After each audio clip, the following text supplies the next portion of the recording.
അതിജീവിതയ്ക്ക് നിയമസഹായത്തിനോടൊപ്പം സ്വപ്ന സാക്ഷാത്കാരത്തിനും അവസരമൊരുക്കിയിരിക്കുകയാണ് child welfare committee. പെൺകുട്ടിക്ക് forensic സയൻസിൽ ബിരുദ പഠനം നടത്താനുള്ള അവസരമാണ് പത്തനംതിട്ട CWCയുടെ നേതൃത്വത്തിൽ ഒരുക്കിയത്. അതിജീവിതയുടെ മനക്കരുത്തിനെയും അതിനോടൊപ്പം തന്നെ നിന്ന CWC ഉൾപ്പെടെയുള്ള സംവിധാനങ്ങളെയും ഹൈക്കോടതി പ്രശംസിച്ചു.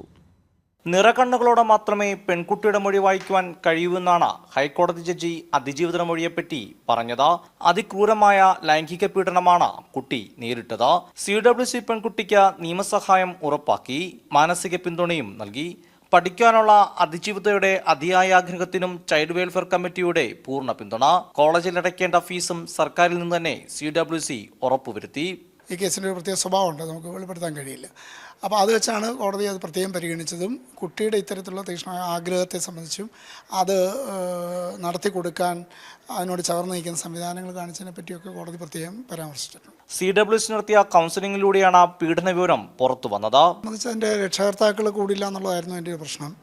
പഠനത്തിൻ്റെ കാര്യത്തിൽ, ശ്രദ്ധയും സംരക്ഷണത്തിൻ്റെ കാര്യത്തിൽ വീഴ്ച ഉണ്ടായെന്നുള്ളത് കൊണ്ടാണ് അത് ഒറ്റപ്പെട്ടു പോകുന്നതും ആ വിവരം CWCക്ക് കിട്ടുന്നതും കുട്ടിയെ റെസ്ക്യൂ ചെയ്ത് കൗൺസിലിംഗ് കൊടുക്കുമ്പോഴാണ് ഇത്തരത്തിലൊരു അബ്യൂസ് ചെയ്യപ്പെട്ട വിവരം പുറത്തു വരുന്നു. +2 എക്സാം കഴിയുന്നു. തുറന്ന് പഠിക്കുന്നതിനുള്ള ആഗ്രഹത്തെ പറ്റി പറയുമ്പോഴാണ് ഫോറൻസിക് സയൻസ് പഠിക്കണം എന്നുള്ള നിലയ്ക്കുള്ള ചെറുപ്പം മുതലേ ഉള്ളതിൻ്റെ ആഗ്രഹം പങ്കുവയ്ക്കുന്നു. അപ്പോൾ അത് പഠിക്കാനുള്ള എൻട്രൻസ് എഴുതണം. അപ്പോൾ എൻട്രൻസിന് പോലീസിൻ്റെയൊക്കെ നല്ല സഹായിക്കാര്യത്തിൽ കിട്ടിയിട്ടുണ്ട്.